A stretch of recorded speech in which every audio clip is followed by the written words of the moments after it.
the 95th event of Disrupting Disruptions, the Feminist and Accessible Publishing, Communications, and Tech Speaker Workshop Series. The series is co-hosted by the Center for Oral History and Digital Storytelling. As I mentioned, I'm Dr. Alex Ketchum, and I'm a professor of Feminist and Social Justice Studies at McGill and the organizer of this series.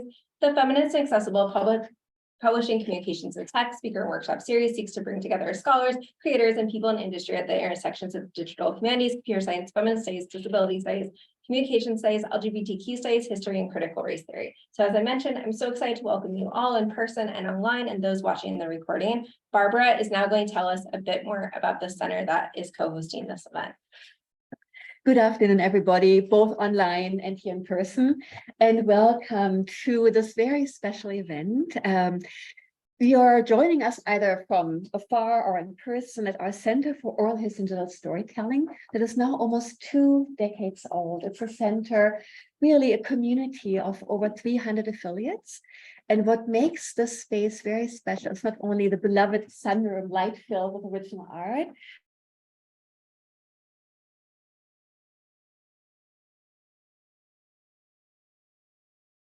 one of the few places, I think, in the university that has community members or faculty members really join together in a shared community of practice. One of the interesting intersections that has been developing at COAST over the years is this intersection between oral history and creative practice. And you actually kind of see here in the back an original piece of artwork that was created live during the 2018 Oral History Conference, when for only the second time in its history it was meeting in a country that was not the United States. So welcome all. This particular session began as a conversation with Alex. I think it was my very first duty as co-director when he proposed this workshop. And I picked up this idea, and I'm just so very pleased that 2 of our code stalwarts and also graduate students at the Department of History at Concordia, Liam and Gavi, are both working in the field, both readily agreed to share of their research, and I'll pass it back to Alex to introduce them. Thank you, everybody, for joining us today. Awesome. Thank you so much, Barbara. So some notes on accessibility. As is the case with all of our hybrid and virtual events, we have cart captioning in English tonight, or I guess today, provided by our captioner, Finella. So you can turn on captions at the bottom of your screen. Same for folks in the room if that's useful for you to have captions. Today, we have a Q&A option available. So throughout the event, you may type your questions into the question and answer box, and there will be time during the second part of the event for our speakers to answer them. So we can't guarantee that every question will be answered, but we're grateful. Obviously, you'll be able to raise your hand and ask questions during the Q&A, and our speakers will repeat the questions so that people on Zoom will be able to hear them as well. We have one more event coming up this semester on May 7th. Dr. Ashley She will speak about her new book, Against Techno-Ableism, at 6 p.m. Eastern Time. That virtual event is part of the AdaX HTML Festival. You can find our full schedule as well as video recordings of past events at disruptingdisruptions.com. So that's the redirect URL, disruptingdisruptions.com. The other URL is way too long to remember. You can also find our list of sponsors, including Shirk, Milieu, Recap, and more. So as we welcome you into this space and you welcome us into your homes or offices or share this space with us, let us be mindful of space and place. As many of you know, past series speakers Susanna Kite, Jess McLean, Mel Hogan, and Sasha Lucioni have pointed to the physical and material impacts of the digital world. The topic of the environmental cost of digital technologies will also continue to be addressed this semester and other upcoming events. While many of the events this semester are virtual or hybrid, everything that we do is tied to the land and the space that we are on. Let's always be mindful of the lands that the servers enabling our virtual events are on. Indigenous communities are disproportionately impacted by the mining practices used for the materials that are used to build our computers and digital infrastructure. Furthermore, as the series seeks to draw attention to power relations that have been invisibilized, it's important to acknowledge Canada's long colonial history and current political practices. So the series is affiliated with the Institute for Gender, Sexuality, and Feminist Studies of McGill University. McGill and also Concordia is located in Tiohtià:ke, Montreal, on unceded Kanien'kehá:ka territory. Furthermore, the ongoing organizing efforts by Indigenous communities, water protectors, and people involved in land back movements make clear the ever-present and ongoing colonial violence in Canada. Interwoven with this history of colonization is one of enslavement and racism. McGill University's namesake, James McGill, enslaved Black and Indigenous peoples. It was in part from the money he acquired through these violent acts that McGill University was founded. These histories are here with us in this space and inform the conversations we have today. I encourage you to learn more about the lands that you are on. Nativeland.ca is a fantastic resource for beginning. Now for today's event. Well, we are fortunate to have fantastic LGBTQ Two-Spirit Plus archives, including two within Montreal, the Archives Gay du Québec and the Archives Lesbiennes du Québec. Archives contain gaps. Oral histories can serve to fill gaps within archives and work to ensure a more diverse representation of history. I'm very excited to introduce you to both of our speakers today. First, I've been asked to plug the Montreal Lesbian and Queer Women's Oral History Project, working with the ALQ and AGQ. My research team, funded by Shark and Rakef, has deposited oral histories, audio files with transcripts available at both the ALQ and AGQ. Last year, we deposited 19 oral histories, and we're working to deposit another 10 this summer. So I hope after today's workshop, you are inspired to use oral histories in your own research and also work with your local LGBTQ plus archives to preserve oral histories.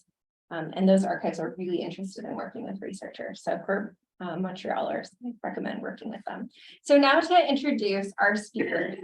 So Gabryelle Iaconetti, they is a first-year PhD student at Concordia University in Montreal, Quebec, under the supervision of Dr. Rachel Berger.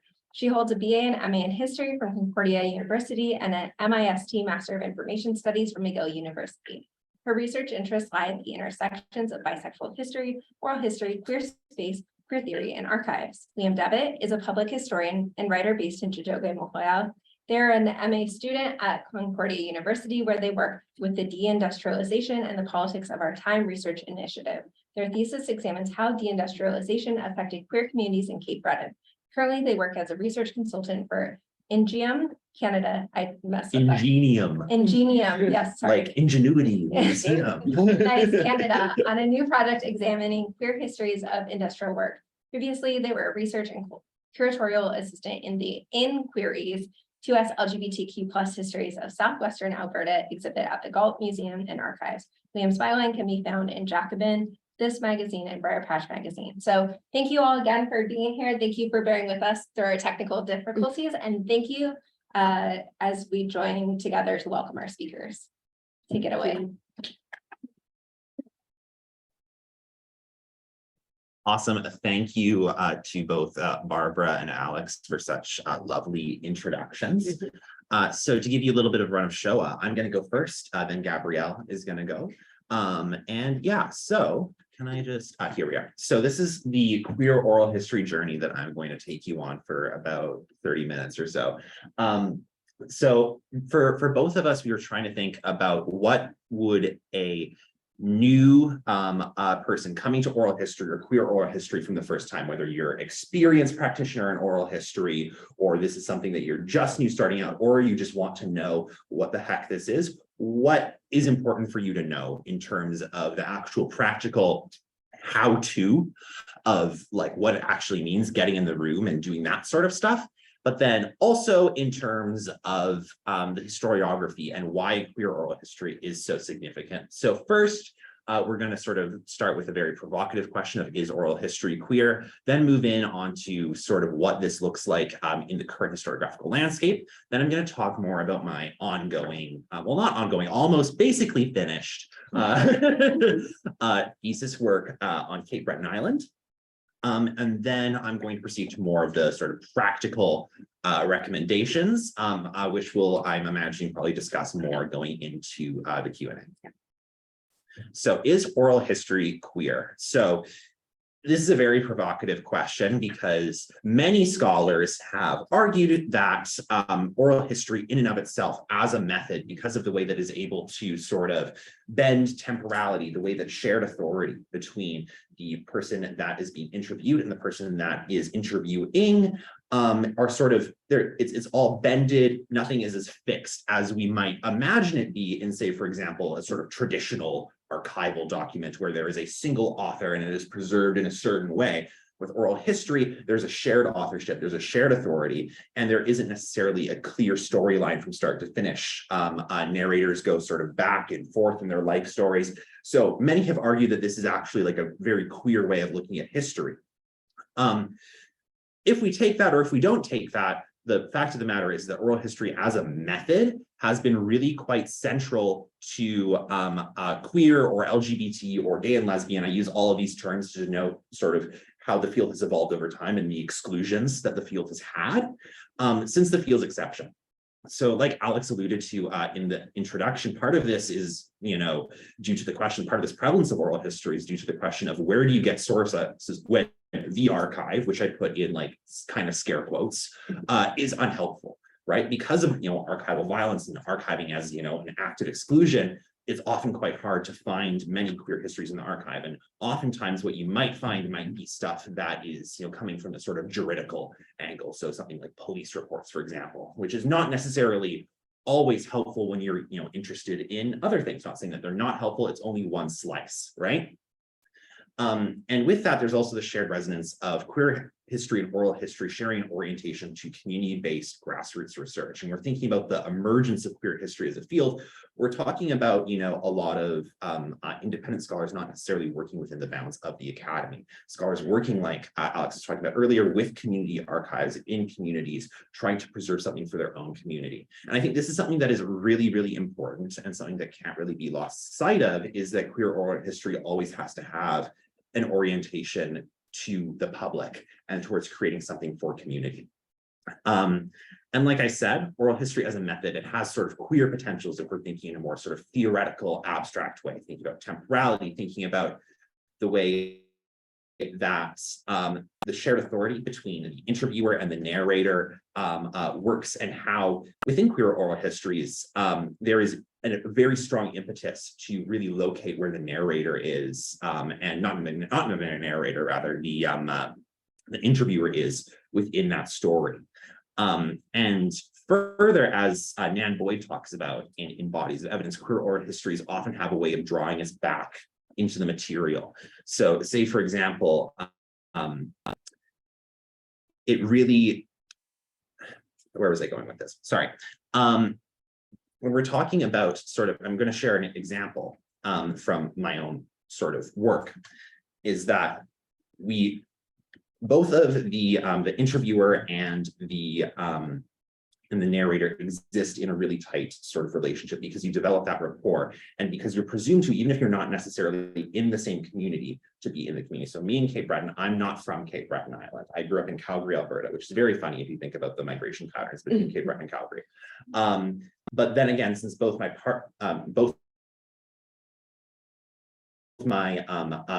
narrator in the interview and both myself are queer, we sort of share that same thing. And there's a shared expectation of certain things in their life that they may have thought that I have also gone through.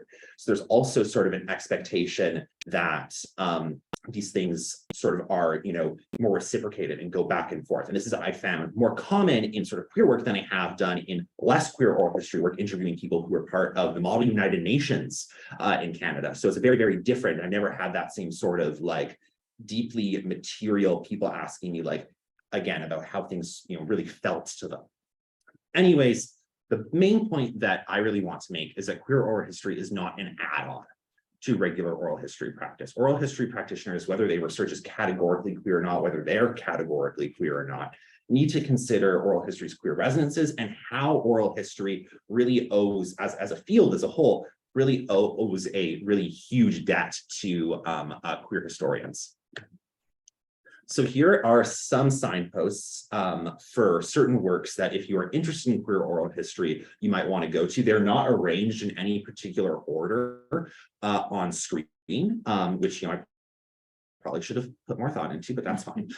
So starting at the far right here, Bodies of Evidence. This is an edited volume by Nan Boyd and Horatio Ramirez. And it's a really, really good theoretical work. And it's done really well in that a lot of the chapters are sort of a theoretical portion and then an interview. And this is a really useful way for new practitioners to think about oral history, because you get to see sort of where the starting point is and where the analysis comes in. So, and being able to sort of look through that is really, really interesting. And then Alan Berube, Coming Up Under Fire. This is one of the sort of like big early works in queer oral history. This is Alan Berube was this very big community historian based in San Francisco, and worked really, really hard to interview gay men and women who served in World War II. And this is a really, really important book in terms of how like important it is early on in the fields. Men Like That, which is sort of talking about oral histories of gay men in the Southern United States, is wonderful. And Boots of Leather, Slippers of Gold is a really one that I hold close to my heart, in that it is focused on Buffalo, New York, an industrial community. And since I studied deindustrialization, this is a really interesting way of showing how in a sort of less super ultra metropolitan city like, say, San Francisco or New York, queer community does emerge. So again, this is just suggestions for further reading, not exhaustive. They're just neat. So now I'm going to talk about my research, which is what I'm, super, comfortable in. So Cape Breton Island is an island just to the north of mainland Nova Scotia. And it is a periphery within a periphery. In the early 20th century, Cape Breton Island industrialized quite intensely with coal fields. This is a map from 1903. You can see that the coal fields are shaded in black. So you can, I don't know if you can see my cursor on Zoom, but in sort of the, I guess, the northeast quadrant of the island here, where you see quite a lot of black, that is the core of industrial Cape Breton. This is where the city of Sydney is, this is where Glace Bay is, this is where New Waterford is. The city of Sydney had the steel plant there, which is integrated into coal mines for the region because you need both iron and coal to make steel. And over the course of the 20th century, Cape Breton goes through a sort of long, protracted industrial decline. So my coming to Cape Breton, for me, it was sort of asking the question of, we take urbanization and industrialization as a really big precursor to the emergence of queer communities. John D'Amelio, in his very important text, Capitalism and Gay Identity, argues that it's industrial capitalism, more people living in tighter quarters, earning wage labor, was what allowed people to form tighter queer communities. So for my sort of thing is that when Cape Breton goes under this really protracted industrial decline, and we're talking about an area that's not necessarily super metropolitan, what exactly happens to the community? And with that, oral history research is super necessary, because in the sort of capital A archive, there really isn't much. Now, with this, I've included some pictures at the bottom here. So at the far left, we have the Parade of Concern in 1967. This is when the steel mill owned by the Dominion Steel and Coal Corporation, I think that's what it stands for, DOSCO, was basically about to go under. And this is Cape Breton residents showing up to, protest against the loss of their jobs. Again, I'm really glossing over a lot of stuff here when it comes to the industrial history, because that's not really what this event is about. What I'm doing here is trying to give a broader overall case study to think about how queer oral history works. So the main research question for this was that amidst the intersecting crises of deindustrialization and the AIDS crisis, how did the queer community in Cape Breton Island form? Because what happens is that sort of in the 1990s, late 1980s, early 1990s, when the AIDS crisis really starts to set in, a lot of people who moved away for economic prospects or to live in a place that was less perhaps homophobic, they moved to a bigger city, they moved to Montreal, they moved to Toronto, they moved to Boston, perhaps they contract AIDS. And then there's the phenomenon of a lot of these people, a lot of these men coming home essentially to die. Back to a area where there isn't really any economic prospects. It's not like the healthcare system is really great here. It's not, necessarily because their families are really caring for them. It's because that's really the only thing. So this is how the queer community in Cape Breton is really sort of confronted with visibility, is that you have this phenomenon of people coming home to die. And that forced a lot of people into crisis. And then with the AIDS crisis on top of that, you also have, because of the hard work of coal and steel, and which is very common in a lot of industrial areas, a surge of opioid usage, right? Which means intravenous drug use. Intravenous drug use is another risk factor for AIDS. So both the coming home to die and the opioid epidemic become really entangled. And then sort of the questions for the people I interviewed is, how are the industrial past and the queer past remembered? Are they remembered together? Are they remembered separately? Asking these sorts of questions about collective memory is something that queer oral history and oral history in general can really help us get at. And further, when we're talking about sort of representation here, even though queer history is really, still quite small, and there's so much work even to do in like very large metropolitan cities, it has this very, very intense big city bent, right? So it's also very important for us to look beyond Toronto and Montreal, New York, San Francisco, all these other cities, and look more at other places. So this is sort of one of the perceptions that I include this comic for framing. This is by Kate Beaton. I'm just going to move around some stuff here so folks can see in the room. Not really. Okay, there we are. Called East Coast Literature. And this is sort of the kind of perception of Cape Breton Island that I wish to queer. So it says, someday you'll get yourself killed working in the mine or on the sea. That's why I drink. My son will be a fine fisherman or miner. No, Dad, I want to go to college. I'll make something of myself. I'm proud of you, son, but you're abandoning your people. Can't you see this hard life is in your blood? Then Dad went outside to play the bagpipes in case we forgot this was Nova Scotia. This reminds me of a Gaelic saying that is meaningful but depressing. Anyway, I'm a doctor now. Ring, ring, hello. Your father died. He was drowned or crushed in the mine. Thanks for telling me now that I can be consumed with guilt for the rest of my life. No problem. So this sort of idea of someone moving away from home, dealing with social mobility, and then dealing with the trauma of, sort of living with the fallout of that. Now I'm going to talk more about quotations and oral history here, because this is hopefully, I apologize if this presentation is a little disjointed because I just really wanted to kind of get into it. So this is an interview with Madonna Gisette, who is kind of, I hesitate to use the word singular community leader, but she's the person that everyone and their dog calls, right? When things get bad in Cape Breton. So this is sort of talking about the little bits of queer ephemera that we might find in oral history, little bits of traces. And here you can read, I'm not going to read it out for the sake of time, that she's sort of talking about the little bits and pieces of queer lives that were hidden, that are lost, and reflecting on that, right? And that's something that is really quite a common thread in a lot of queer oral history interviews, talking about the people that they saw in their lives but couldn't really ever reach. And now this is a quotation from Jean McQueen. Here we are. This is more expanding on the coming home to die portion. And Jean McQueen was the sole employee for much of the time at the AIDS Coalition Cape Breton. And she says, I was at the AIDS Coalition a couple of years before I came out. And there were so many men who came home to die because they couldn't afford, they were so sick. And so they didn't come home for the great HIV care they were going to get. They came home because it was family. And a lot of the times they were rejected by their family. And now they're coming home because they're HIV positive or diagnosed with AIDS. And so in my experience with many, many men in particular, that was a thing. They were disowned from their families. It just wasn't talked about. So even though one of the most interesting things is that I was never able to, because of, again, the violence and destruction of the AIDS crisis, actually talk to someone who, to use the kind of violent cliche term that was used a lot by the people that I interviewed, came home to die, because, that's what happened. We're sort of left with these sort of ephemeral ghosts. And one of the things with queer oral history is that we can kind of pull out these sorts of things that might not necessarily be retrievable within the archive or within other things. Again, this is another quote from someone who was also involved with the AIDS Coalition. And again, it's sort of talking about that this movement, this back and forth, going against the grain, because of course, Cape Breton, this sort of regional periphery, is often characterized by a history of outmigration.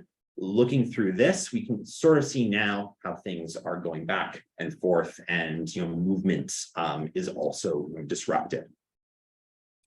So again, what queer oral history tells us about Cape Breton. Again, I'm sharing this for case study reasons. So it brings forward life stories that complicate the idea of metronormativity, that queer life has to exist in sort of big metropolitan cities, and so-called kind of industrial masculinity that we might find in say the locker room of a steel plant. And destabilizing and complicating the already contested collective memory of the island, particularly around industrial closure and industrial decline. And again, we're talking about building up the queer history archive in a region where no formal archive exists. So now I'm conscious of time here because I don't want to, I think I'm good. Okay, well then I'm rushing a little bit just because I want to make sure that we go on time here. So here's the sort of how-to and considerations, because again, like I mentioned earlier, Gabby and I really wanted to make sure that we were, providing something that would be useful for both practitioners who are quite experienced with oral history, more experienced than either of us, but also something useful for people who are, say, for example, just starting, a graduate project or just starting a community-based project. So the practical consideration number one is the ethics process. Because you are doing research with people who are alive and not dead, you have to go through ethics. And the ethics process for oral history is often, sort of thinking about how do you maintain consent? How do you maintain respect for someone in the conduct of their interview, and also how do you maintain respect for their own history, right? And there's a couple of other specific considerations that wouldn't necessarily be covered in your sort of like boilerplate oral history ethics application. One of the things to think about is sort of outing, right? Because, and oftentimes, interviewees are deeply conscious of this fact if they're not necessarily, quote unquote, out to everyone in their life. And you should, work with them, whether that's, through the provision of a pseudonym, whether that's, transcript review, concealing details, this kind of stuff. And also it's important to think about how people who are sort of, quote unquote, I guess, third parties, you might refer to them as people who are neither being interviewed or the interviewee, but are being talked about. This is something that is, quite tricky to think about, because it's also sort of talking about like, okay, but it's important to know that this person was there, but who knows? So it's something to be negotiated. Also think about accessibility when you're talking about, again, archiving it, right? Think about what institution you're going to archive it at. Is it better to archive it at an institution that is local to the community? Is it better to archive it at a national sort of archive? Think about where does it matter for this to be accessed? And for me, the answer that's often correct is the one that means, where do the people who are actually living, who are participating in this project, what is the best place for them to access it, and people who care about them to access it, because we want to do right by these communities. And then to the point of communities, oftentimes when you talk about queer history, there's often a tendency to use the word community in the singular, which is a very big mistake, because oftentimes when community is oftentimes a bit of a violent word and sort of smashing people together who actually might not really have that much of a relationship to each other in the physical, especially when we're talking about me and Cape Breton. It was a very closeted community. So people could live their whole entire, lives really in the closet, only coming out to certain people. So when we're talking about how are they actually in relationship to the other queer people in Cape Breton, as a historian saying, well, I'm talking about the queer community. Actually, you're slamming a bunch of people together who actually never really ever interacted with each other in that specific way. So on top of that, you also have to think about who speaks and who has authority, because oftentimes, especially in activist histories, I've encountered that sometimes people will become, whether they're appointed by themselves or by other people, community leaders, and like to speak with one voice on behalf of the community. And oftentimes that's very good, because you want to talk to the people who are the people who know everything, but also think about, okay, why is this person in this particular place? And think about this regarding recruitment as well, because oftentimes when we're talking about, communities, things can be quite fractious. So say, for example, someone is the self-appointed community leader, that person also might be the pariah for, the other 2/3 of the community, right? So think about how that all works. And also think about, what does your project take from the community? What does it give back?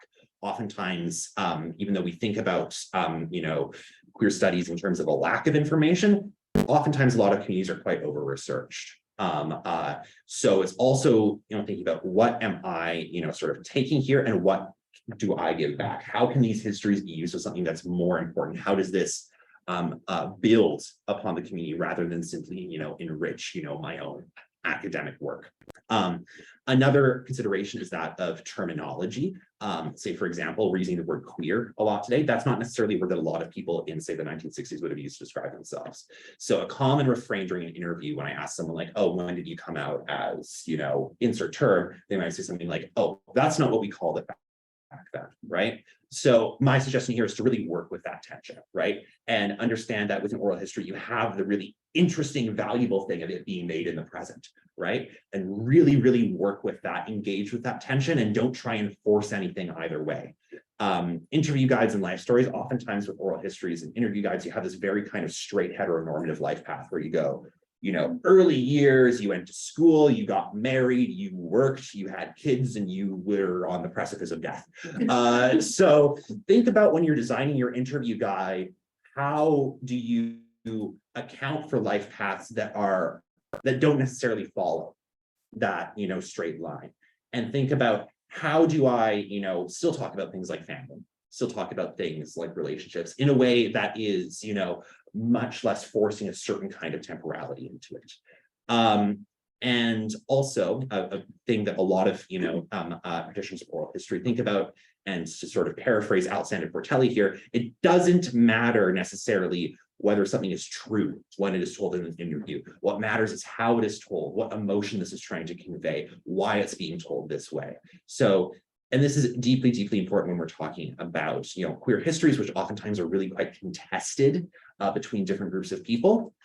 So thinking about that sort of overall, how something is told rather than the fact finding, because again, when we're talking about a process where we don't really have a lot of archival stuff, it's also tempting to look at oral history as a bit of a fact finding expedition, because sometimes that's maybe the only way you get the quote unquote facts, but also maybe loosen up a little bit when it comes to a drive for a certain kind of empiricism. And I'll close with referencing Eve Tuck here and her discussion of desire versus damage-based research. And, you know, Tuck is speaking from an Indigenous perspective, of course, but talks about a quite large amount of quote unquote damage-based research, where things are focused on the various harms that were caused and cataloging them so that redress may be sought. This has an effect of reproducing these harms in the scholarship and basically only consigning certain communities to bad things happen, right? Instead, think about, what does this community want? What do the people that I'm talking to desire for in the future? Especially in my work, we're talking about you know, industrial decline in addition to queer life, and seeing how those things, you know, overlap. What can be regenerated? What can be brought forward? So yeah, with that, I will close. If you have questions for me that we don't get to in the Q&A, you can email me at liamjdevitt@gmail.com. Or if you want to bother me on the Bird app or X or Musk's hellhole, you can find me there. So that's it for me. Thank you, everyone.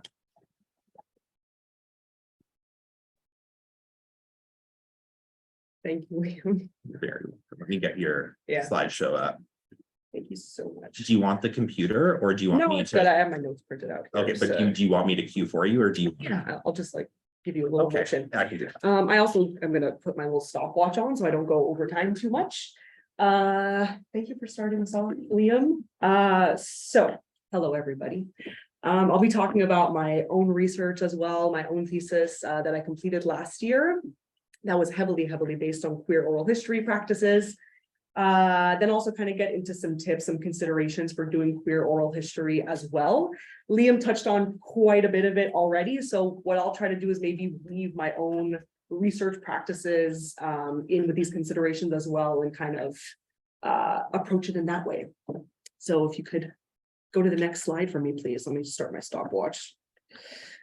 Okay, so all research starts with a research question. This was mine. So research question.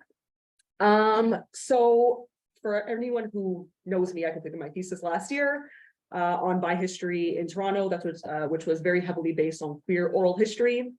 This kind of overarching question, which inspired my thesis, was kind of born from me trying to kind of connect with queer community during the pandemic. You know, I was kind of coming out, trying to find histories of my community and finding that I would come up short very often. So this was kind of like a question that was in the back of my mind, and I was like, okay, how can I kind of begin to try to rectify this and to connect with my community in a way that feels authentic and that answers this question of where are all the bisexuals? This is some of the first articles that I came up with when I was doing some research to answer this question, but I figured this isn't enough I want to talk to people who were there. I want to start kind of building this archive, this oral history, and really trying to make these connections with folks beyond just the archival materials that I was coming up with as well. And so I thought that engaging in this methodology of queer oral history research would offer further firsthand accounts and insights into my chosen topic. Sorry, I'm just restarting my stopwatch. Go to the next slide for me, please, Liam. So through this question, the overall goal was to kind of pinpoint a narrative of the experiences of bi people during a peak era of queer activism in Canada that hadn't really been done at this point. And it became clear that much of bi activism during this time was done through types of support group spaces that were really central to building community at this time and increasing visibility of bi people in the gay liberation movement in like 70s, 80s, 90s. My research kind of started in the 80s, but and these are the research questions as well that I was kind of going based off of to build like a base of who I would reach out to and what kind of questions I was interested in getting at with folk that I was going to be speaking to. There were, like I said, some archival records that really documented this type of history, but I turned to oral history to kind of fill in the gaps, as Liam said, and to gain also these kind of personal perspectives from folks who worked on the ground as activists. And actually that photo there is one of the activists that I interviewed, Stephen Harvey, which is taken from a newspaper article from the Gale Archives of Gender and Sexuality. He was very, very happy to speak with me and vice versa. So I was happy to share his picture on this slide. Next one, please. Bodies of Evidence, which was written by Nan Boyd and Horatio Ramirez as well, which Liam showed in their PowerPoints, was also a very crucial kind of book in terms of methodology for me to look at as well, in terms of how to look at interviews and then how to analyze them later when doing queer oral history. But there was a note in a footnote that really, really stuck out to me that was just in the introduction that really kind of made me feel more confident and be like, okay, this is really like research that does need to be done because there is this gap that needs to be filled. And I feel like oral history is going to be a really good way to do this, where it was written in a footnote that we also note a serious limitation in this anthology and more generally that the B in the LGBT acronym is left unexplored, not because we don't believe in bi practices and identities, but because few narrators or researchers take up an exploration of bisexual politics or practices in this work. So I was like, okay, this is clearly an area that needs to be filled, is an area that needs to be engaged with. So oral history is going to be the way that I'm going to try to go about this and try to fill this gap or start filling this gap, because obviously, you know, go ahead. Next, right? No, it's all good. And another really important book that Liam mentioned in their PowerPoint as well, that kind of gave me like a really important framework for looking at oral history or queer oral history more generally, is Anne Kvetovich's Archive of Feelings. And in particular, she has a chapter where she does oral history interviews with AIDS activists in the lesbian community, more particularly. And offering the quote that I think is really important for queer oral history more generally, that it can capture something of the lived experiences of people who are participating in a counter-public, offering, if nothing else, a testimony to the fact that it existed. And also this idea that it's kind of loaded with this emotional urgency and need, which I think is a very important facet of queer oral history, like in general, because again, as Leah mentioned, I'll be kind of referring to them as well, that folks are dying. The archives have like a lot of gaps in them for queer folks more generally, or there's, you know, kind of like a singular narrative that usually comes out in like these court records or these police reports.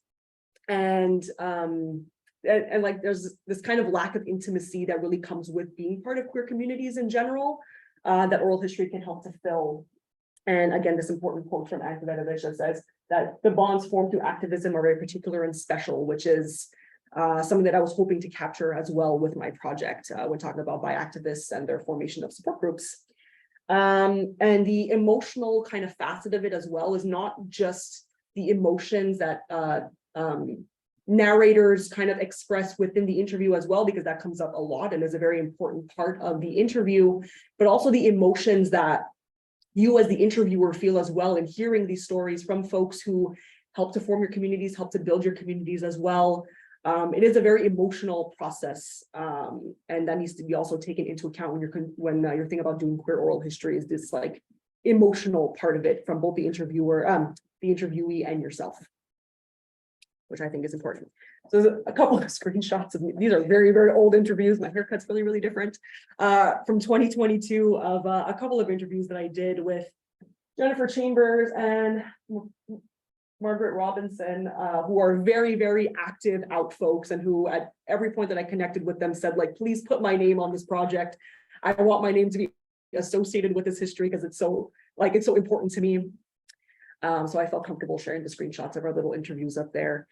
So just as kind of like a way of just, going over what I did for the interviews in terms of recruitment. So I did the interviews. I'll just give you like a bit of an overview of the project in general, from March to August of 2022. And all my interviews were done over Zoom due to the fact that all of the people that I wanted to speak with were all kind of scattered elsewhere in Canada.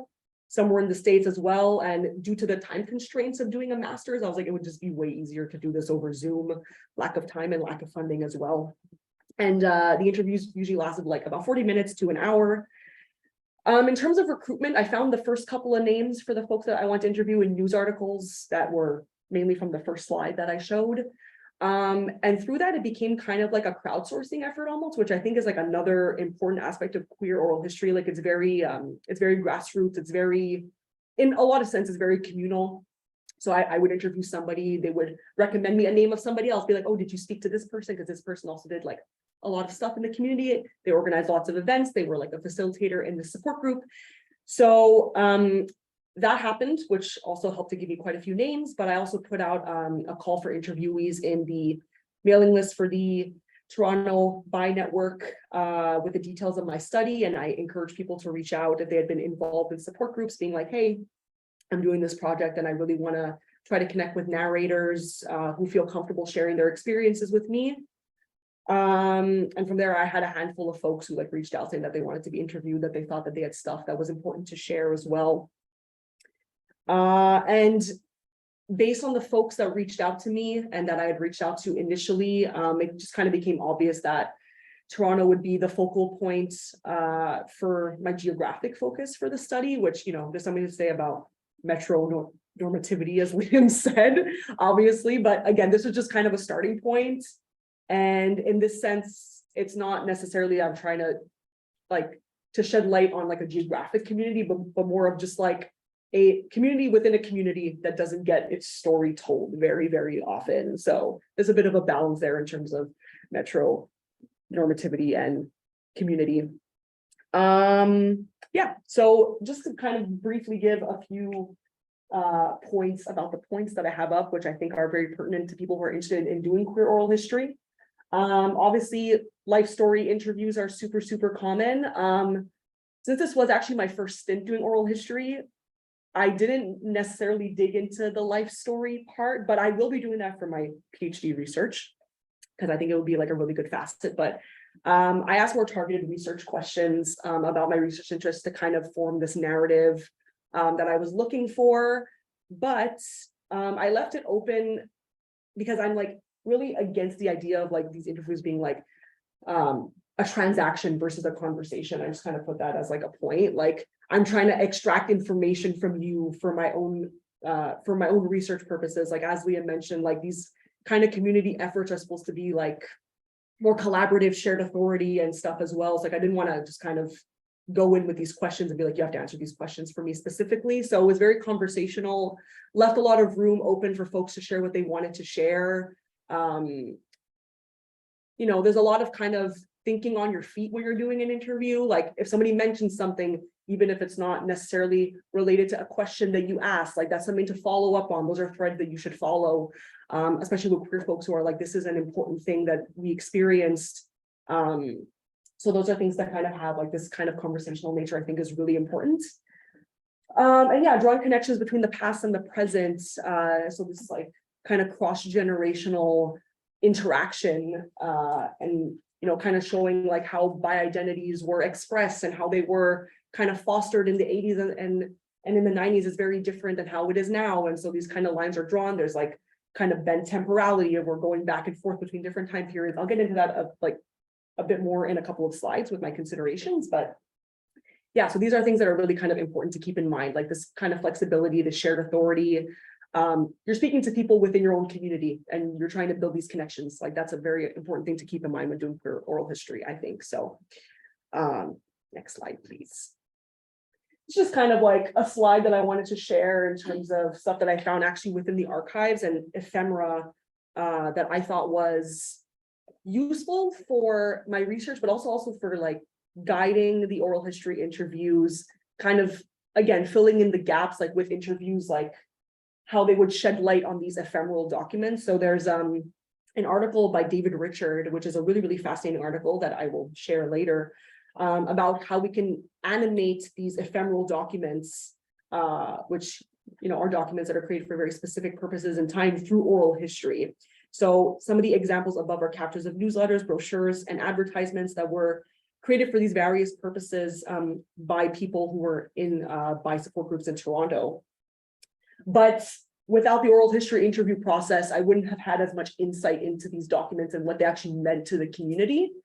So after having done my interviews and going back to looking at these ephemeral documents, it kind of added a new spin on them and shed some new light on them in like a way that I wouldn't have gotten otherwise without the oral history interview, because a lot of queer historians have pointed out that a lot of parts of our histories are very ephemeral. They can be very transient, very fleeting. So these oral histories kind of help to anchor them and add like these kind of personal perspectives to them as well, which is like an incredibly important thing for these kind of passing moments in queer history. Those are some of the newsletters of some of the groups with people that I interviewed were part of them. Next slide, please.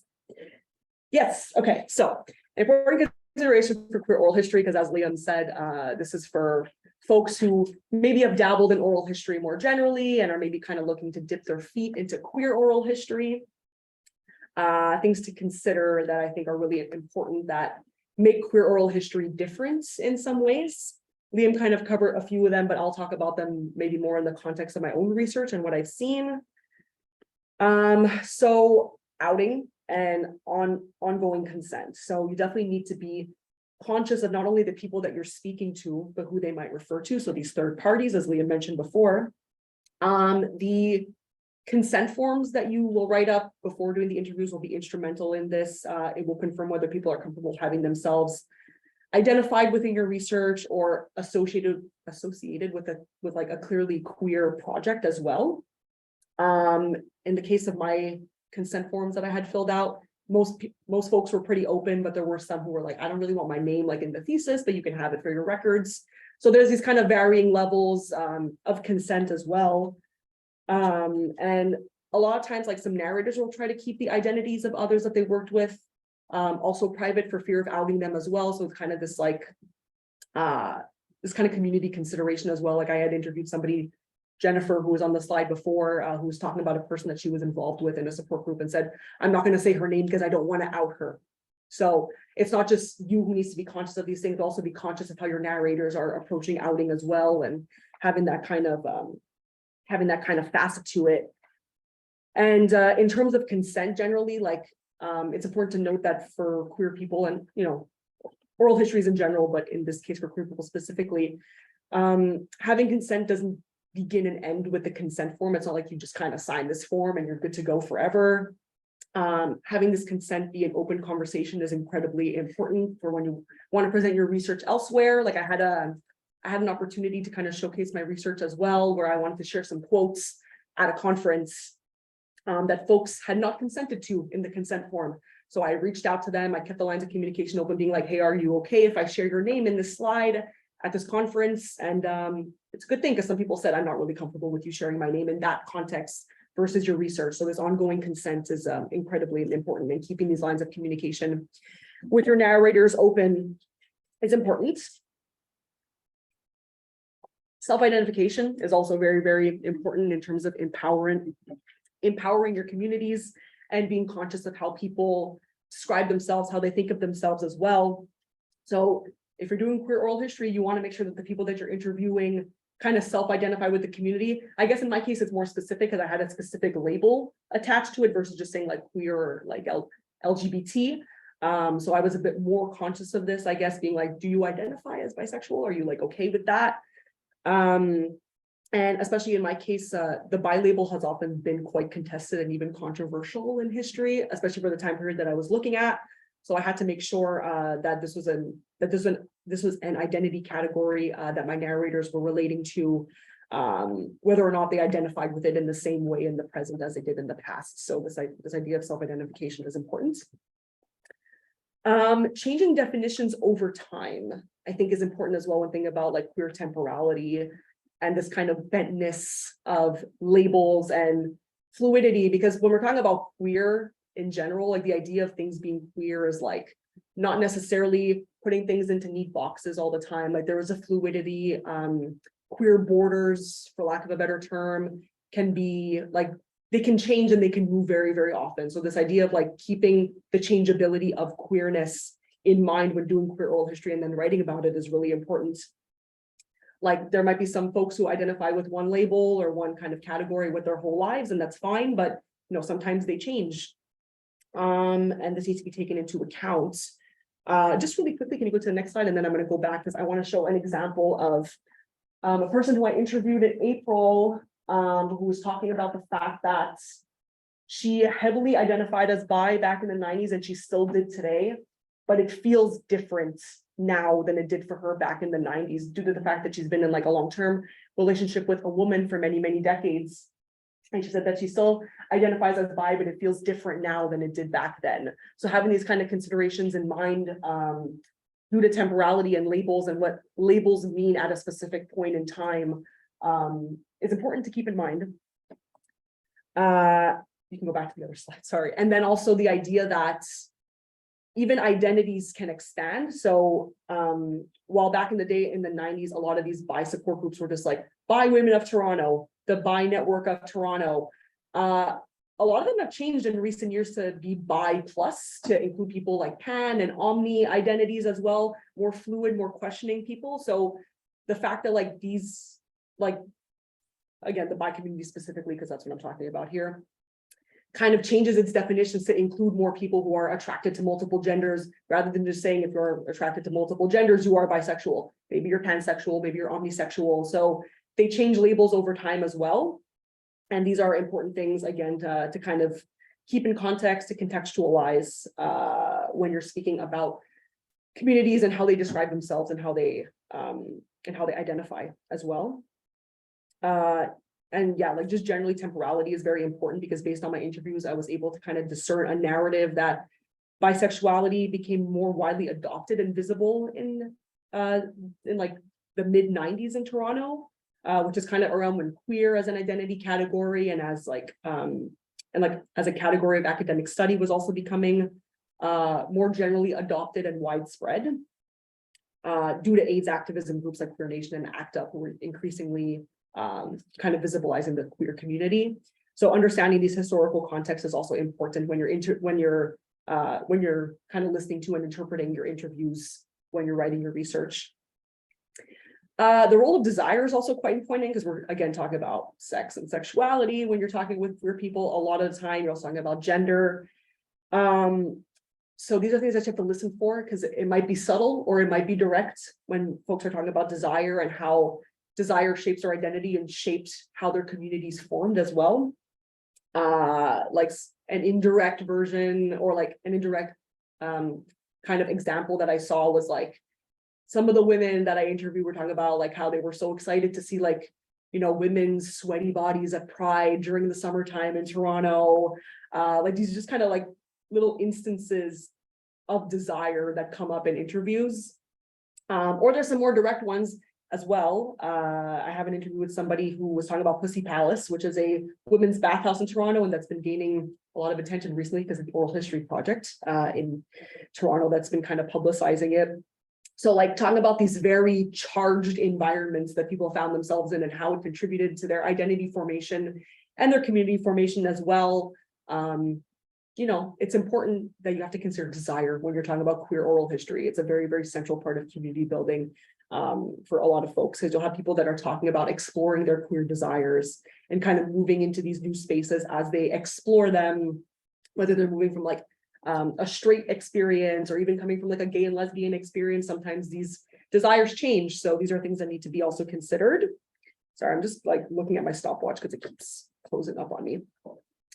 Building queer community through cross-generational storytelling is another big thing, I think, for queer folks who have lacked or like who like don't see themselves as much in the historical record due to, you know, things mostly being police reports or court records, and like there's not a lot of queer joy that often comes up in the archives, but through oral histories you can kind of have these moments of joy in like this kind of community building experience. So building community and tracing its roots is not only an emotionally profound experience, but also quite empowering.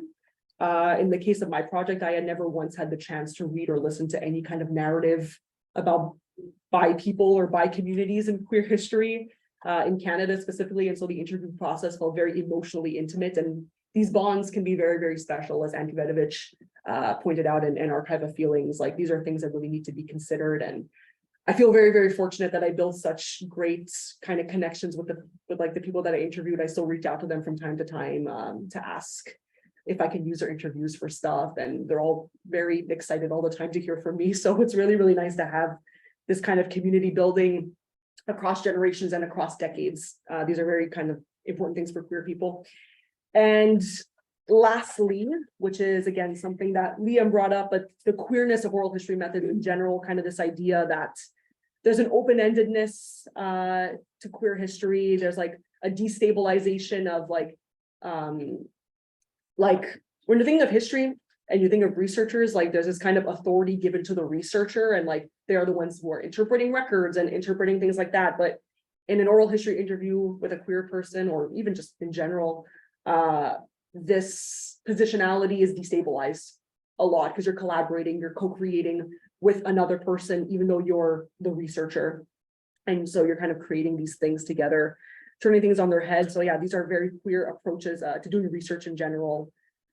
And also important to note that oral history and the queerness of it can destabilize as well, kind of these dominant narratives, even within queer history itself, which is already very destabilizing, but there's like a destabilization going on within.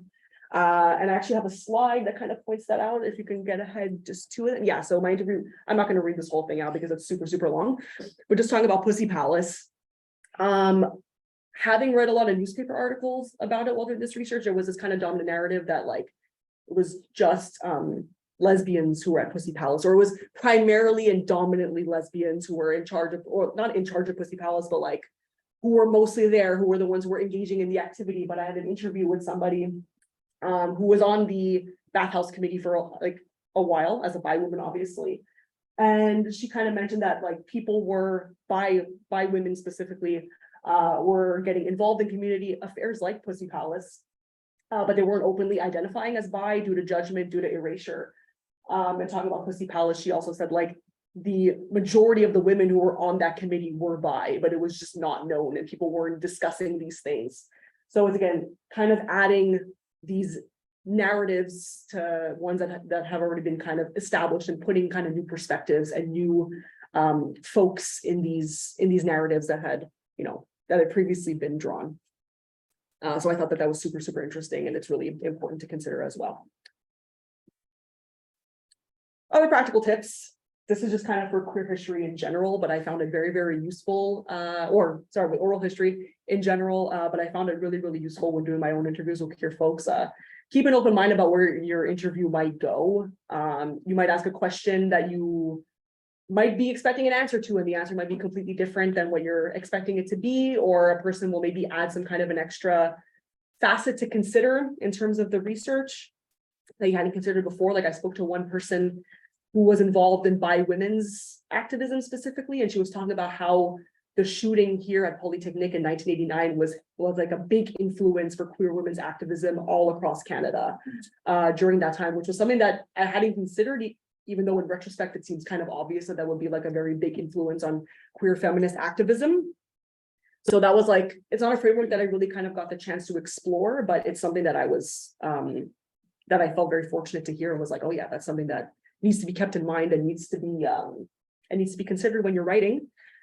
Leave space for narrators to share what they wish to share. So obviously you'll go into an oral history interview with your set of questions that you want to ask. But at the end of every interview that I had, I always asked folks like, is there anything that my questions didn't touch on that you wanted to share with me that you thought was important? And honestly, I found just having that question gave me so much more stuff and it provided so many more stories to share and important things that I wouldn't even have thought to ask about. So these are things that can add like an extra layer to your research and to your story, and things that might touch you deeply and affect you in a way that you weren't anticipating going in. And to embrace partiality, which is a big thing in oral history. And I think Alessandro Portelli kind of touched on it in a few of his essays and his talks. So like historical narratives and interviews will always be partial due to the folks that you're interviewing kind of only recounting their own personal experiences and their own personal narratives. But this isn't a bad thing, like that kind of partiality, like that fragmentation should be embraced. And you can, it's cool to kind of see where it fits with these other partial narratives, and you kind of put all these partial narratives together and you get a more complete picture, even if it's not fully complete, which is very, very queer in and of itself, I think, kind of embracing this incompleteness and this kind of seeing where things can go that we don't really know where they're going to go yet. And it's all part of the storytelling process as well. So these are kind of things that I thought were important. And I think my last slide, was just like, yeah, so some extra recommended reading. I didn't have the book titles and the book covers like Liam had, which was a lot more aesthetically pleasing than just this list of books. But I'm happy to share these with folks. So there's bodies of evidence, obviously, which is really important. I have a few articles there as well, talking about oral history, what makes it different, how we can use it to animate archival records, and talk about feelings in oral history interviews. And so that would be my recommended reading. There's obviously so much more than this, but these are kind of the main ones that I wanted to point out. I'm happy to share them. Go to the last one. That's my thank you slide. Again, if any questions, comments, concerns, my email is up there. And also the interviews that I held are actually held here at Codes. They're available for public access for anybody who would be interested in listening to them potentially. I also donated them to the archives in Toronto because, as Liam said, it's important for the folks that you interview to have access to their own history of their own interviews as well. So I made sure to put them in Toronto where most people still live. And if they want to go listen to them, they can as well. So that's it for me. Thank you. I think I spoke just enough. Awesome. Well, thank you both so much. Great. For folks in person and online, now we have about 20 minutes for questions. So online folks, you can type your questions into the Q&A, and obviously in person folks, you can raise your hand. I see Kristen. Yeah, I just have a historical question for Gabby. Sure. The slide you showed in the newspaper sources. Yes. They were all from 1993. Is there something in like by Canadian history? Is that the year, Gab? Is that the year? Yeah, that's when the they all sprouted from the ground. So for folks online who didn't hear, the question is that the first slide that I posted, most of the articles were from 1993. Is there a reason why? 1993 was kind of the time when a lot of bi groups in Ontario were kind of starting to form their own little network. So actually those articles, weirdly enough, were not mostly from Toronto. They were from Kitchener-Waterloo, because there was like a pretty, there was a pretty big bi group there that was formed in 1993. And that's the person who founded it was really trying to publicize it and really trying to get it out there to be like, this is what we're doing something, we're starting a network. I like interviewed them as well, and I love the interview that we did, but didn't fit into the Toronto framework. But for my PhD research, I'm going to be looking at that. But yeah, no, in 1993, that was pretty much when like the bi groups were starting to form across Ontario. We're kind of connecting with each other. So because of this kind of increased visibility, they were gaining some more traction in the news. They were trying to get the word out that they were forming and that this was. Yeah, because there was a group that started 10 years earlier in 1983, but hadn't gained as much traction. There's no news articles about it, but the 90s was a good time for bi visibility. So as evidenced by those articles. Yeah, thank you. Thanks, Kristen. Yeah, so I have a question. First of all, these were fantastic presentations, and it's so great to hear about your methods, not only about your methods, but also where your projects have landed at. So Gabby, I'm happy that you mentioned desire, because that was a question that I wanted to ask on Leah's presentation. Yeah. So I kind of want to start with you, Leah. Yes. But it gets me thinking in a bunch of ways about like queer studies as like a broad interdisciplinary field, and there's some places in queer studies where it's so easy to talk about desire and it's such a lead and an organizing force, and then there are other places. And like I feel like I've confronted this in trying to frame my own community-based oral history projects. Talk to you about that more. But also like when I've been interviewed about different kinds of things, that it's like a little bit awkward sometimes to think about like how do you insert desire as a force. And I wonder like that then like listening to both of you think like speak about sort of community and memory and what oral history sort of enacts in terms of like memorializing. I wonder if desire can also be like expanded beyond the intimate to also what it is to like be part of a community. And I wonder if there's a plan for that too. But like, so Gab, you touched on it. Liam, I was hoping to sort of invite you to talk more about how desire works. Yeah, absolutely. I think first we'll talk about like more intimate desire, then we'll go into the more broader sort of thing. I'm honestly sort of kicking myself that I didn't really talk about it more in my thing, but Now's your chance. Yeah. Now I have it. But like I think desire for me is very interesting because sometimes it really comes through and sometimes it doesn't, because I've had interviews where I am like not very much like categorically asking about like someone's like very intimate life, yet sometimes I feel like, and I've experienced this way more with men than with women, where they will just simply tell me about their sex life. And they'll just go into it and they'll tell me all this thing, even though that's not really categorically what I'm really there for. But there's sort of like this, maybe there's sort of a shared expectation that like, that's part of it. And, someone kind of needs to, I guess, bear witness. And I think that's, a really important sort of facet. And especially like, I think a large reason why something like that might happen often to me is sort of like how I'm perceived by the narrator as someone to sort of like, let me tell you how it was for me so you can understand how it might be for you, because that's often been sort of the framework that a lot of people have sort of talked to me with. I'm being, a younger queer person, right? And I think with desire, thinking about more about the sort of Cape Breton stuff, a lot of sort of the discussion around desire and a lot of the interviews I had was much more about sort of talking about the future and talking about what will it be like for young people, right? And what can young people have here that I didn't? What can we do to, have that for others, right? And sort of like, how do we regenerate this community? And a lot of, people's discussion of desire was a lot of framed to sort of like how different things are now to where they were, because there's a lot of discussion about, say, stuff like, like Grindr, right? Sort of people who were like much, like older, their, initial sort of sexual life was way before, the sort of app explosion. And now having that being completely turned on their heads, there's a really interesting discussion I had with someone talking about, seeing all of the Indian international students on Grindr, because Cape Breton University is like, they pretty much financed on exploitatively bringing over people from the global south to study, like a lot of universities are, but especially Cape Breton University. And sort of talking about like how that has deeply changed both the demographics and I guess really like the sexual world of the place.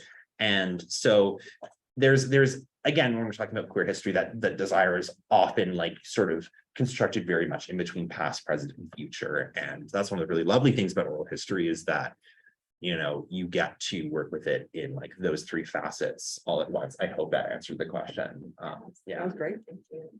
We have two questions from online folks. So the first one comes from Annie, who writes, "Thank you for your presentations. To both of you, I was wondering what's the role of visual documentation and presentation of the interview has? Is oral history just textual in general? What do you think about taking photos or videos?" Thanks. Visual documentation and presentation of the interviews. I can speak to this. Yeah, you can start off and then Okay. I'll ponder. Thank you so much, Annie. So yeah, I think for me in my oral history practice, I've almost always, I think only with one exception, done audio only. I think one of the very interesting things is that people talk very, very differently when there's a camera in front of them. And when there is just like a tiny little field recorder, you know, they're not looking at the camera, or they're oftentimes not looking at the recorder, they're looking at you, and it feels much more like an intimate conversation. But when there's a camera, people go kind of like, oh my God, I'm going to be on national television. And they start acting very, very differently. I'm not saying, you know, that this is like, you know, a qualitative, you know, good or ill or bad or worse. It's just that it's a very, very different product. And I think there's definitely certain interviews that really make sense to have a more, you know, audio visual composite component. It's not something that I've really done. And I know that there's a lot of really, really lovely oral history work done by people who are both oral historians and photographers, and did you really, really lovely sort of multimedia work in that way. But for me, I like to really, really focus on keeping it as, I guess, informal and as conversational as possible, to try and create, you know, an expectation of trust and mutual respect. And sometimes, you know, cameras can really heighten a sort of sense of anxiety for a lot of people. So yeah, I guess that's my experience. I don't know, Gabby, if you want to speak to that. No, like that. Yeah, I mean, yes to everything that you just said, Liam. I completely, like, I was kind of forced to have the video component because I was doing my interviews on Zoom. I guess I could have turned the cameras off, but like there's still kind of that idea of like you're in front of a computer screen, so you're being watched. If I had been able to do these interviews in person, I absolutely would have maybe just used like a field recorder, because as Liam said, like you do act very different when you're being filmed. Like I even noticed that I would look at myself sometimes in my camera during interviews and would be kind of self-conscious about it. But I think that the audio, like, but when I would listen back to my interviews, I would just do the audio, no video. And yeah, no, the like audio facet of it though is incredibly like important, because when you're listening to interviews, it's not just about what's being said, but also like how things are being said. There's a lot of scholarship about like listening for silences, listening for tone, and listening to how things are said as well. So the transcripts are important for like the research part when you want to know like what was said, but the audio is like crucial for like understanding like how people are talking about their experiences, how queer people kind of remember these things. So I think that having the audio component is crucial, but definitely, yeah, no, I would be kind of, I don't know, not wary of using cameras, but like, if you're going to interview somebody with cameras, maybe make sure that they're comfortable in front of cameras. But I would also go for, yeah, just kind of the audio version of it. But the textual is important for like quicker research when you're, you know, don't have time to listen to 2 hours of interview. But yeah, but thank you for that question. Yeah, we have another question from the Zoom webinar as well. It's from Devani, and they ask, thank you for the discussion, presentation, and y'all's work. My question is more broad and possibly philosophical. What constitutes history in oral history? I don't want to make you go first. You've been going first this whole time. Yeah. You take the really hard one. You go for that. The big philosophical questions. What constitutes history in oral history? I guess I'll maybe talk about it in like a queer context, since this is a queer oral history discussion, but thank you for the question. I would say history has a lot of layers. Like there's personal history of like the person that you're interviewing in particular, and like what their experiences were. Again, kind of the life story narrative, like where they, kind of their early days. And like, again, I don't want to make it super linear because, you know, queer oral history, but like their personal experiences, personal desires, how they came into community, what they did when they got into community, and like kind of tensions around it. So I think like personal history is critical, but then like also how it wraps into a more community history is like a beautiful thing to see, to not sound cheesy or anything like that. But yeah, no, like it's kind of personal, and how the personal intersects with the collective history, I think is a really important part of doing queer oral history more general, because you know, if you want to consider like kind of the public versus private debate and like how that intersects with history and queer history more generally. Yeah, I don't know, it's people's personal experiences for me, and how they evolve and how they shape the personal histories of others, and how you can look at that in a kind of collective context, for me is what makes oral history history. So it's a really good but difficult question to answer that I feel like, I don't know, I hope I answered it, but you have any things to add? Yeah, thank you so much for the question. It is a very difficult question because, like you say, it's very broad and philosophical, but nevertheless incredibly important to Yes. think about. So I think for me, like when we're talking about like what is the history in oral history, it kind of just comes down to what is the history in any kind of source, whether we're talking about textual source, whether we're talking about a different kind of audiovisual source, anything like that. And I think when we're talking about history, for me, history lies in interpretation and narrativization. And with oral history, that's always sort of built into it, right? And, you know, the event, the fact, to use such, you know, very like empiricist sort of terminology, is always already kind of layered in story. And I think that's one of the things that makes the history part of oral history so productive and so generative, is that there's already interpretation, there's already it's already being thought through as it is told, right? And I think, I don't know if that doesn't really answer your question. I don't know how one would answer this question in a tight little Q&A like this, but like, I think that, yeah, I think for me, in terms of narrative, is one of the biggest sort of history parts of oral history. I agree. Yeah. With all of that. Maybe if there's a question from the room, and then we have another online question. I have two questions that are kind of related. First, when you were speaking to how you got your interviews, you mentioned that you were part of the newsletter. Did you have a pre-screening process? Was there a survey you had them fill out to see if they actually fit your research? I did. And the second question, kind of going back to what you were talking about with community and not assigned to people that they may not feel like they belong to. I'm thinking of Cape Breton specifically because Mabu is very different than Sydney, right? Deeply, yeah. How do you kind of deal with you mentioned Kitchener and Waterloo and like those multiple communities that kind of come into the one that you're calling Toronto and you're calling Cape Breton. Pre-screening question. That's a great question, and one that I actually hadn't considered, mainly because when folks reached out to me, like they kind of almost pre-screened themselves. Like they were like, hey, I saw your thing in the mailing list. I was really active in the bi community in the 90s. I did all of this stuff. I would really like to be interviewed. So they kind of identified themselves and like expressed their own interest in contributing to it. But that's really interesting to think about going forward, Megan. Thank you for like adding that to it.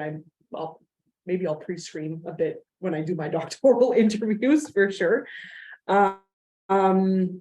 And what else? Sorry, what was the second part of your question? Or if Liam, if like, About you like community and geography. Community and geography, yeah. So I did look mostly at the Toronto groups, but even the Toronto groups would often reference other groups that were going on in Ontario. Like I had one person that I interviewed saying like they would do a group meeting, like a discussion meeting in Toronto, but they would have folks coming from out of town because they were coming from more conservative parts of Ontario where they couldn't be out, or they were like, oh, like we planned like this big event with the group in Peterborough and the group in Kitchener-Waterloo, and like we all kind of came together to like do this newsletter. So there was kind of like a localized version of each group that wanted to serve its own local communities, but there was definitely like a network going on as well for kind of like the greater support of the bi community in Ontario. So there were like these like, yeah, like these networks that were going on as well, which I thought was interesting to see. Like it wasn't closed off based on geography, like people could come from wherever they wanted to come from. And especially if they were coming from more conservative areas, like the groups would welcome them in, being like, you have a place here, like even if you're not from Toronto, you're a bi person who's close by, so you're welcome here. So yeah, there was definitely like this kind of consciousness of like, we're open to anyone who wants to be here, who wants to try to contribute to making it a safe space, and who needs this safe space wherever you're coming from in Ontario. So I thought that was really interesting to see as well. Like they kind of would reference each other, and I'm interested to look more at that network aspect of it as I do more research. So yeah, awesome. Yeah, so to the first part about pre-screening, I never did anything like that.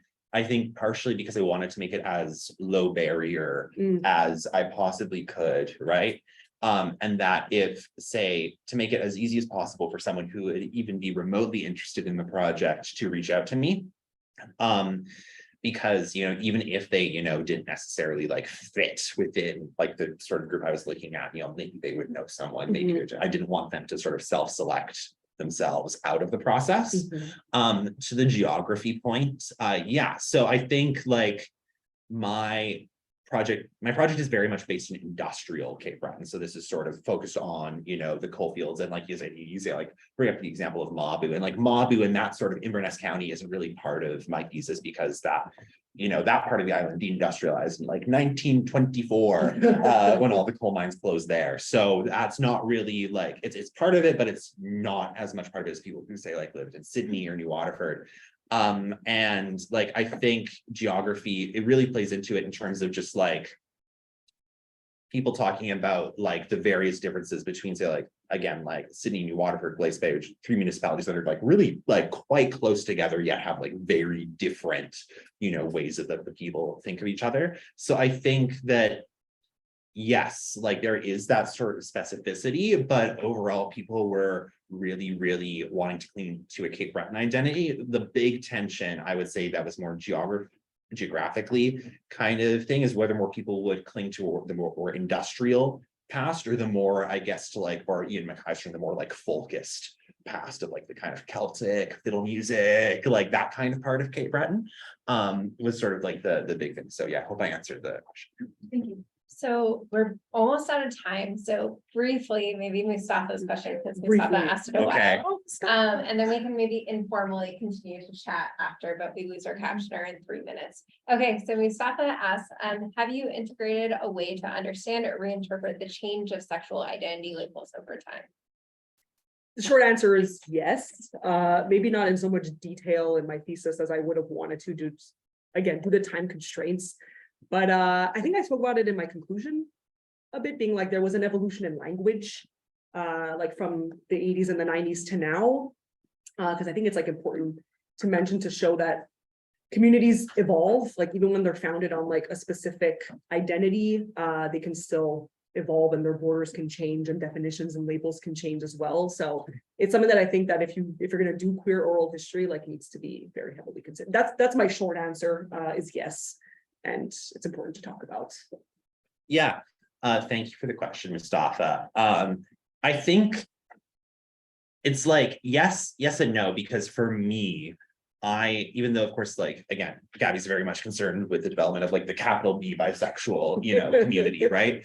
And I think for me, like that kind of like the sort of idea of labels and being based on a certain identity is less important to my work, because it's more about people who were sort of made queer by living in certain circumstances, were viewed as that way, thinking in terms of like a what should I call it, like a little bit more of a, less like, the word's escaping me right now, but like thinking more in terms of what exactly where people are on sort of the receiving end of heterosexism, rather than on like what exactly label we're using. So of course they change, and for me it's always like make sure that you use the words to describe people that they would use to describe themselves, and make sure that you sort of work with that in time when you're talking about like the past and the present, and I think just embrace the contradictory nature of a lot of that and sort of try to work through those contradictions, because that can be kind of messy, but mess is often, really quite productive. So yeah, I'll leave it there. Awesome. Well, we can formally end the event. So I want to thank our speakers. Thank you so much. Thank you to everyone for joining us, in person and online, and for folks watching the recordings. Thank you to Fenella for captioning. Thanks, Esley, for helping with the tech. Thank you, Barbara, for your beautiful introduction. And thank you to the center for co-hosting this event. So thank you so much. Thank you, Alex. Now, Thank you, Alex. but we can continue to chat after. Thank you.